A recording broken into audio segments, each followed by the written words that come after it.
আমেরিকানদের নিয়ে দর কষাকষির খেসারত দিতে হবে মস্কোকে বলে হুঁশিয়ারি দিয়েছেন প্রেসিডেন্ট বাইডেন।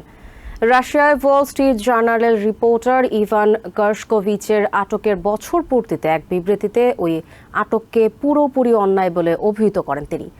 গুপ্তচরবৃত্তির অভিযোগে 2023 সালের 29শে মার্চ গ্রেফতার করা হয় ইভানকে।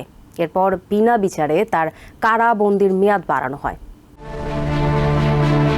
আমেরিকানদের দরকষাকষি চিপ হিসেবে ব্যবহার করার রাশিয়ার ভয়ঙ্কর প্রচেষ্টার নিন্দা করে প্রেসিডেন্ট জো বাইডেন বলেছেন, রাশিয়াকে তাদের এমন কাজের জন্য অবশ্যই খেসারত দিতে হবে। ওয়াল স্ট্রিট জার্নালের রিপোর্টার ইভান গার্শকোভিচের গ্রেফতারের 1 বছর পূর্তি উপলক্ষে দেয়া এক বিবৃতিতে এমন হুঁশিয়ারি দিয়েছেন তিনি। প্রথম আমেরিকান সাংবাদিক হিসেবে 32 বছর বয়সী ইভানকে গত বছর 29শে মার্চ গুপ্তচরবৃত্তির অভিযোগে গ্রেফতার করে রাশিয়ার ফেডারেল সিকিউরিটি সার্ভিস। ইভানের আটককে পুরোপুরি অবৈধ ও অন্যায় বলে অভিহিত করেছেন বাইডেন।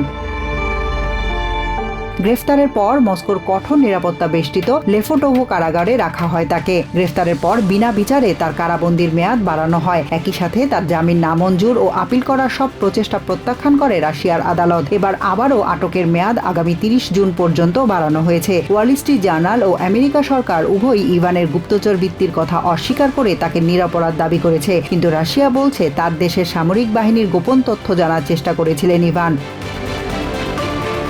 এদিকে শুক্রবার ইভানের গ্রেফতারকে ভিত্তিহীন ও অন্যায় অভিহিত করে যৌথ বিবৃতি দিয়েছেন সেনেট মেজরিটি লিডার চাক শুমার ও হাউস স্পিকার মাইক জনসন সহ উভয় দলের অন্যান্য আইন প্রণেতারা। অপরদিকে ইভানের গ্রেফতারের মধ্য দিয়ে গণমাধ্যমকে নিয়ন্ত্রণ করে রাশিয়া নিজেকে আরও বেশি নিপীড়ক করে তুলছে বলে মন্তব্য করেছেন স্টেট সেক্রেটারি অ্যান্টনি ব্লিংকেন। আদালত কবে ইভানের মামলার শুনানি করবে বা বন্দি বিনিময় হবে কিনা সাংবাদিকদের করা এমন প্রশ্নের জবাবে ক্রেমলিনের মুখপাত্র দিমিত্র পেসকভ জানিয়েছেন, তার কাছে আদালতের কার্যক্রম সম্পর্কে কোনো তথ্য নেই। প্রেসিডেন্ট বাইডেন ও সেক্রেটারি ব্লিংকেন তাদের বিবৃতিতে একই সাথে 2018 সালে মস্কোতে গুপ্তচরবৃত্তির অভিযোগে সাবেক নৌ কর্মকর্তা পল হুইলানের আটক এবং 2020 সালে তাকে 16 বছরের কারাদণ্ড দেওয়ারও নিন্দা জানিয়েছেন। পল এবং আমেরিকা সরকার উভয়ই এই অভিযোগ অস্বীকার করেছে।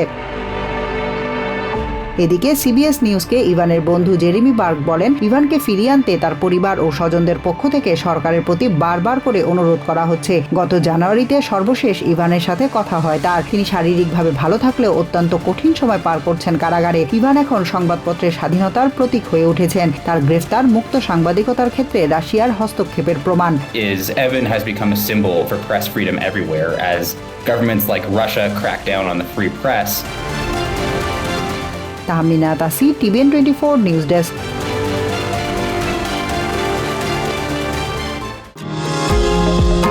নিউ ইয়র্ক থেকে সম্প্রচারিত টিভিএন 24 টেলিভিশন বিশ্বজুড়ে বাঙালির কণ্ঠস্বর।